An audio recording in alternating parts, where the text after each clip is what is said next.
Welcome to the Money Huddle, a podcast that explores financial topics for families and small business owners. Hosted by Michael Baker and Ross Marinell. All opinions expressed by Michael and Ross or any podcast guests are solely their own opinions and may not reflect the opinions of Planners Alliance. The podcast recording is for informational purposes only and should not be relied upon for investment decisions. Clients of Planners Alliance may maintain positions in securities discussed on the program.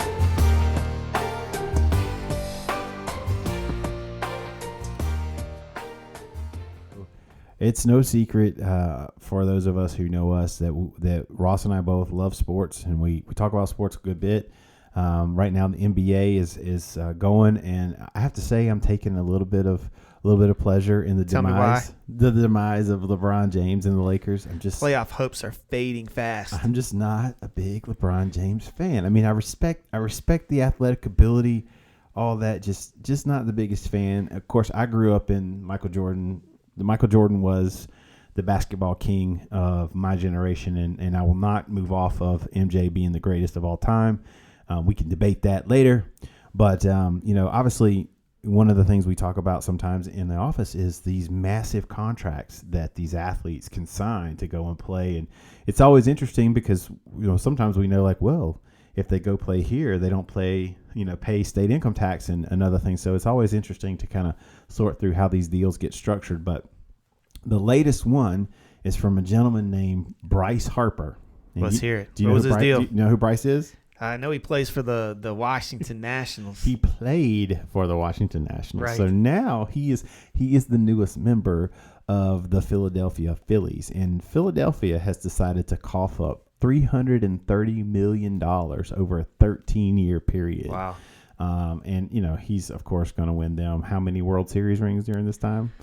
I don't know. I just pulled up his stats. He batted .249 last year. Seems like a lot of money, but hey, what do I know? Wow. .249. I don't know either. I mean, I guess they obviously see the potential, so they're doing it. So anyway, what piqued my interest on the story was, and this is a storyline that I've seen before, was there was an article written by the New York Post, and it said Bryce Harper's contract, so it's a 13-year contract. Long deal. Bryce Harper's contract will not outlast the Mets' Bobby Bonilla payments. And so that got me back to thinking about Bobby Bonilla Day, because you've heard about Bobby Bonilla Day. I love Bobby Bonilla Day. Oh, it's so hilarious. So anyway, for those of you who don't know, I think it's July 1, right? That's right. July 1st every year is called Bobby Bonilla Day.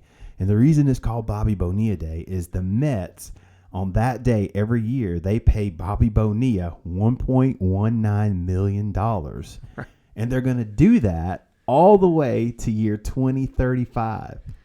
It's a total of 25 payments that started back in a few years ago. It started in I think 2011. Okay, 2011. That's right. July 1, 2011 is when the payout started. So here's how it all came to play. And so I started going down this rabbit hole, right? So the Mets, they wanted to buy out Bobby Bonilla's contract, right? So they had a $5.9 million buyout that they wanted to do for him in the year 2000. And they structured this deal like it was a deferred buyout. Okay, so in a sense, what that means is that the team is going to pay you, but they're going to pay you in the future. They're not going to pay you right now. Right. The Mets ownership, or whoever structured the deal for them, they basically agreed to an 8% interest rate on $5.9 million, and they weren't going to start payments until July 2011, $1.19 million a year to 2035. Okay. Right. So if you're listening, that you're thinking they gave him 8% interest on his money. Why did they do that? And I thought, okay, the same thing. Like, that's incredible. Well, the Mets I found another article on ESPN that said that his agent, Dennis Gilbert, was an insurance agent at the same time he began developing into. So this guy, the agent, understood deferred annuities. Right. Like, he understood how powerful deferred income could be.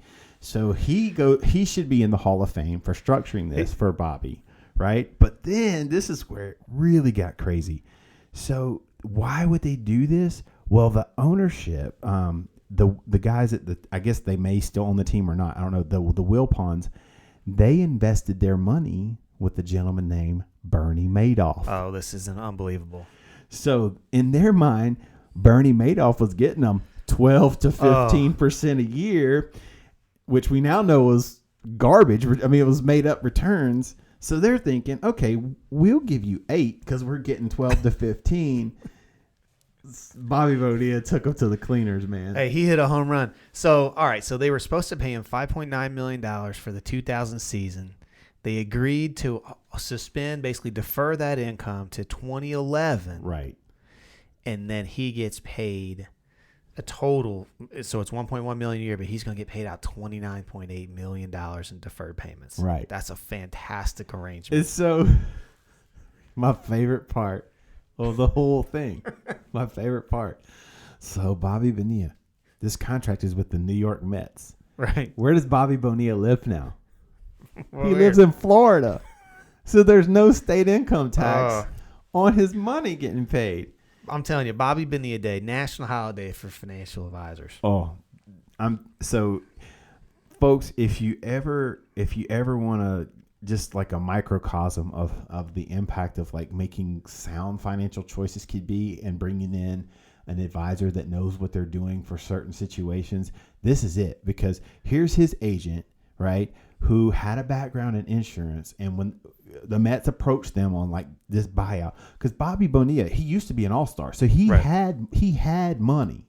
Like he had money from playing baseball. He had the capacity to defer that income. Right. And so that's what his agent obviously convinced him to do. He said, hey, listen, you're going to spend your money, but here's what's going to happen. In 10 years, they're going to start paying you out $1.1 million a year, and they're going to do that for 25 years. So we see this. How about that for a pension? Right. In retirement. We see this quite a bit, too. It just kind of triggers my brain is, a lot of folks that have cash balance pension plans, they have a choice, right, at retirement. What do? Do we take the lump sum of that cash balance pension plan, roll it into some type of tax-deferred IRA, and invest it and try and grow that wealth? Or do we take the systematic income payments?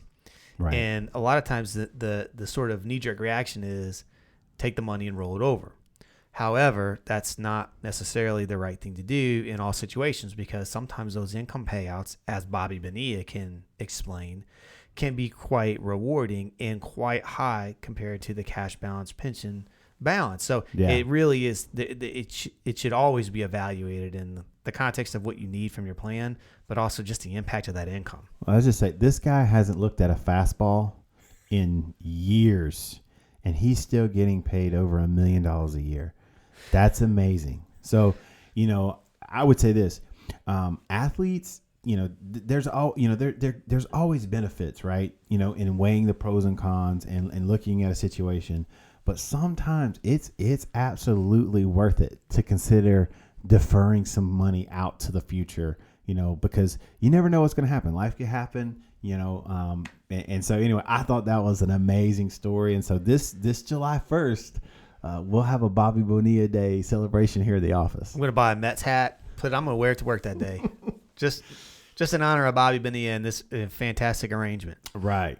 All right. So moving on, I think you brought in something about the mysterious lottery winner here in South Carolina. So this was pretty interesting in relative to our South Carolina listeners. So there was the $1.5 billion Mega Millions winner from the October 2018 drawing. Can you say that number again? $1.5 billion. This was the largest single winning ticket in the history of Mega Millions.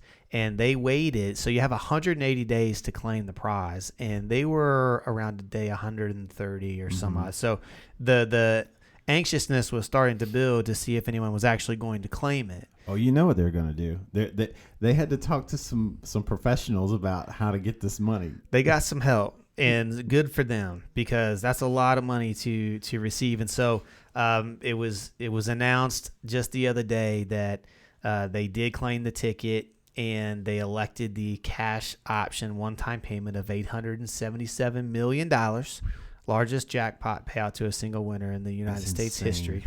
That's insane. The state of South Carolina is going to pocket, I think I saw about $61 million in state income tax. So I think you saw. You might have seen the same article I did, because I got a little tickled when I read that, because they were interviewing the South Carolina person and they were like, "We're delighted that they came forward," and it's like, yeah, they're gonna owe the state of South Carolina $60 million.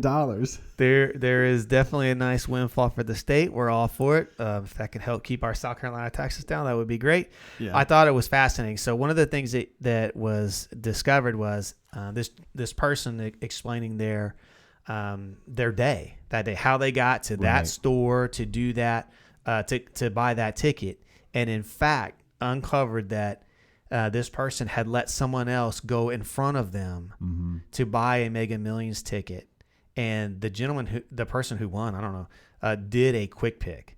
So think about that. Had they not let that person cut in front and buy that ticket, then someone else might have won that prize. That's pretty incredible. When you look back at it, you're like, wow, talk about just a shot in the dark. So this got me thinking about, it's such a large number. It started to get me thinking about how much income does a family need to sort of optimize just happiness, right? And so I got into a happiness rabbit hole. Yeah. They say money won't make you happy, but everybody wants to find out for themselves. Right. That's what Les Brown always says. So I came across a couple of really interesting people that cover this. And so one of the gentlemen is named Daniel Gilbert. He is a Department of Psychology professor at Harvard University. And another study that I found was from Daniel Kahneman and Angus Deaton. So we know Daniel Kahneman in the financial world. Sure. And they wrote a really interesting study that said high income improves evaluation of life, but not necessarily emotional well-being. So in kind of just to break that down a little bit, basically they're stating, the more income you make, maybe the more you look back at your legacy and your status and kind of appreciate your accomplishments, but it doesn't necessarily translate into happiness. Right. And so they did a study to kind of figure out what level of income do you need to maximize your happiness. And for the state of South Carolina, do you know what it came back at? I'm going to guess 70,000. It's right around 70 to 75,000. Yeah. Now they adjust it for cost of living. So if you're in a high cost state like California or DC or New York, you've got to make more than that. But in South Carolina, to maximize happiness, $70 to $75,000. That was the figure. Yeah. No, I mean that's, I think that a lot of people think it's, the more money you make, this happiness curve, right? This continuum just continue, like you're happier and happier the more and more income you make. And what studies like this are kind of show is that there is a little bit of a ceiling, right? To not to say that, hey, if you're rolling in the dough that you're unhappy. It's just that, you get the law of diminishing returns, if you will. It's like it starts to plateau once you get over this certain amount. Is that right? So Daniel Gilbert had a statement that he made in one of the presentations that I watched of his, and he said, relating to money, a little buys a lot, but a lot buys a little more. So a little buys a lot, and a lot buys little more. That's that's the quote. I thought that was kind of neat. So what his findings were was basically, if you're at a low income level and you can jump to middle income, that's a degree of that's a big shift in happiness. Oh yeah. But going from sort of the middle income to a high income, it's just not as impactful.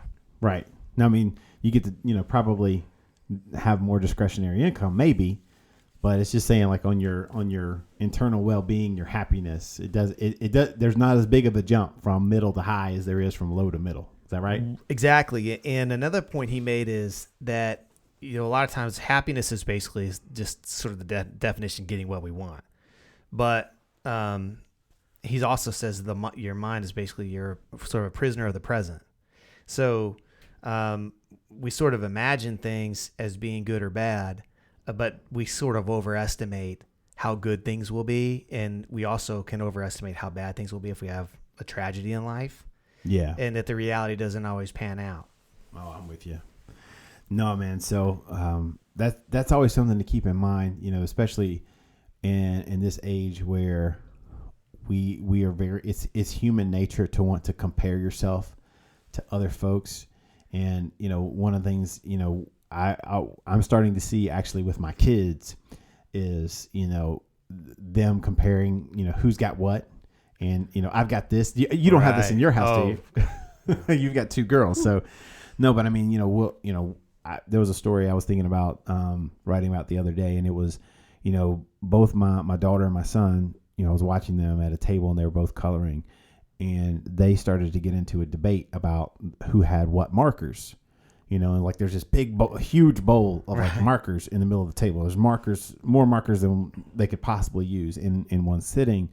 But it was about who had what. And they were looking at, well, I want this one and you got that one.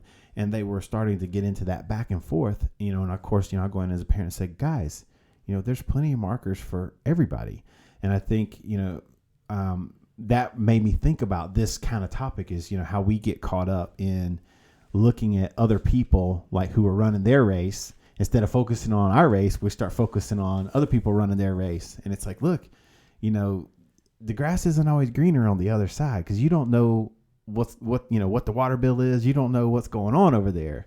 Right. Right. And this is kind of the impact. We've talked about this before, just sort of the impact of social media and this ideal that everyone is living this wonderful life. We share the greatest stories on Facebook and we don't always turn around and show the other side of that. And it can create, increased depression with young folks. And so it kind of all kind of goes in hand. And I thought that was interesting that on the heels of someone claiming the largest ticket, they're probably only going to be incrementally happier than you. So it depends on what their status was before they won that lottery ticket, the impact that it's going to have on their lives, but it may be less than they think. Well, the one thing they did that probably the smartest thing they did out of the gate was they chose to remain anonymous. So great decision. So they at least are stepping out on the right track with that. So I got another article for us to talk about, and it's our old familiar friend, financial literacy. And so this article, I just saw it for the first time earlier this week.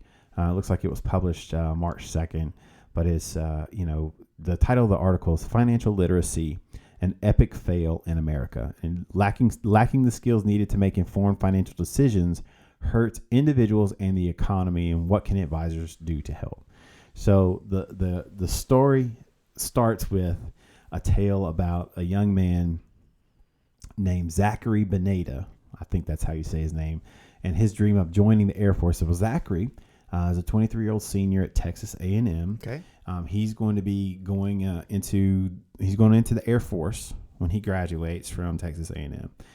And this is where it just already a paragraph in it goes south for me, because it says he gets a rude awakening when he realized he's going to have to start paying back $90,000 in college loans. Ooh. So he is going to have to pay, get this, $1,000 a month, about half of his monthly salary. Wow. As a second lieutenant. And here's the thing. He says, I was floored.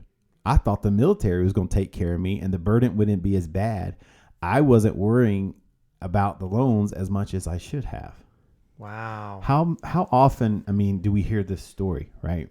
Where, you got a young kid, going to college, and they're taking on these loans. They're signing, they're in the financial aid offices. They're signing on the dotted line.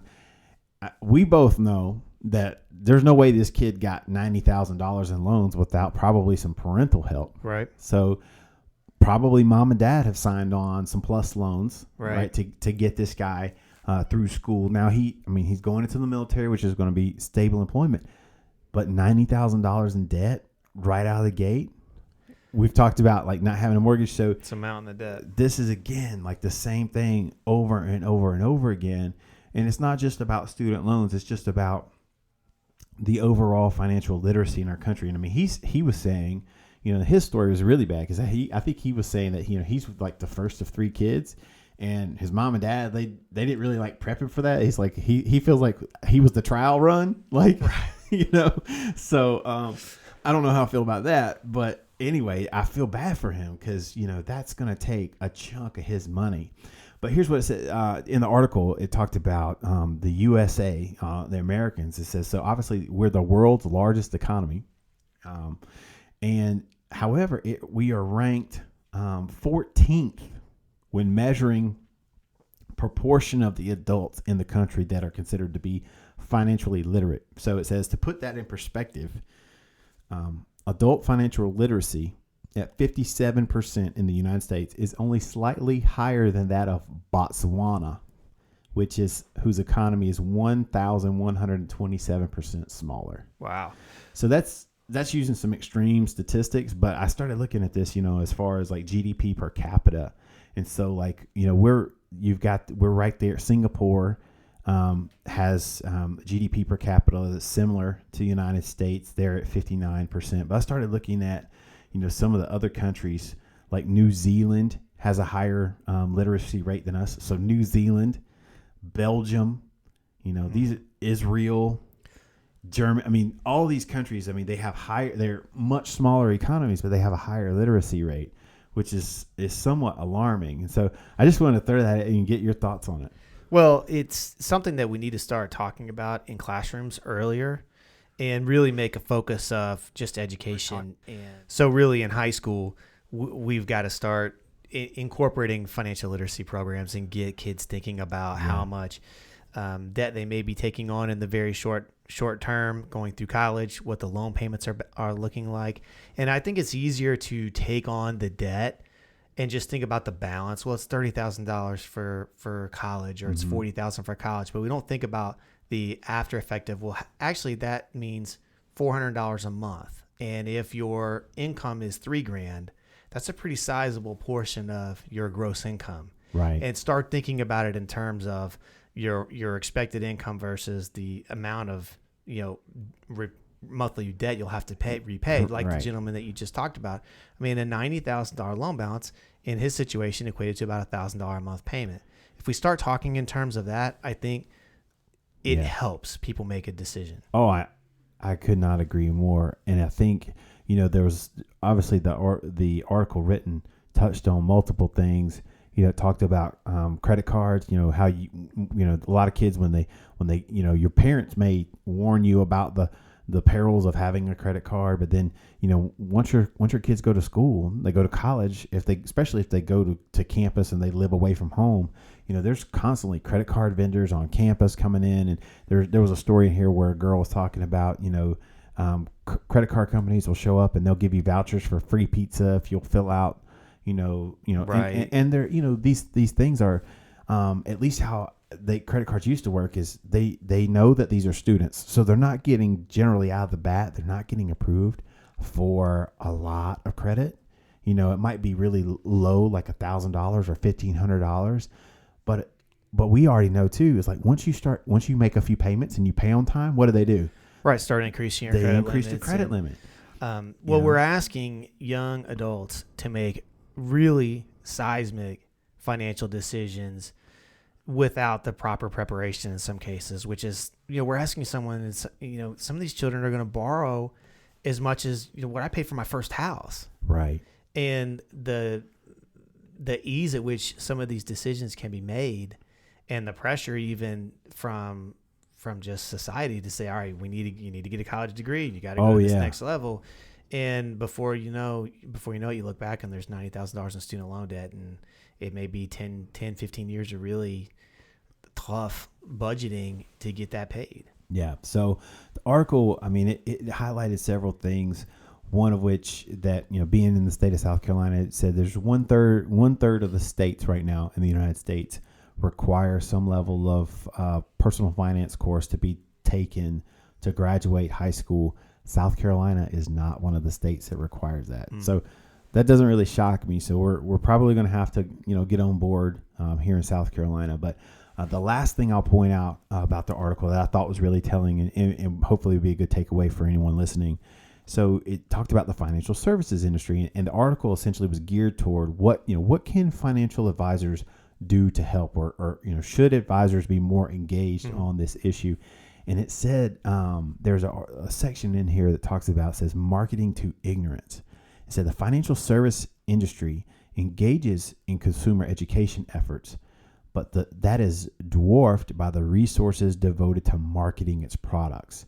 So the industry spends roughly $17 billion a year to market products and services, but only $670 million on education, according to a 2013 study by the Consumer Financial Protection Bureau. So that's one study. I'm sure people might disagree or want to refute it, but here it says basically says that translates to, for every $1 towards education, $25 is spent toward marketing products. Right. And so what do we always tell people? We tell people all the time, is like, we evaluate financial plans. We don't evaluate products, because so many transactions for people is based on a product sale. It's like, hey, come in, I need some help. And it's like, can we sell you a product? Or we can sell you a better product than you want on now. And so many times it's like, people really just need to sit down and like do some financial planning, and they need to like figure out what their actual goals are, and where they're at today, and like what type of adjustments or what type of steps need to be made so they can start working towards those goals. It's not just about like, oh, here's a product sale, but our industry apparently is very guilty of all the money is going into marketing. Right. Products. The marketing is turned on its head. So It's an interesting study. Yeah, it spoke right to the core. So, if you're listening, our industry is full of great people. I think it's full of people that want to do right. However, some of the business models in our industry are structured towards a transactional relationship, a sales-based relationship. So we are big advocates of looking for people that want to help you plan first, and then find the tools, find the strategies that make the most sense for you and your family. We think that is a key. So thank you for listening. Don't forget to hit that subscribe button. If you want to email us, reach out to us, send us your thoughts and questions about the podcast. If there's a topic you'd like us to cover on the show, don't hesitate to reach out, and we'll talk to you next time.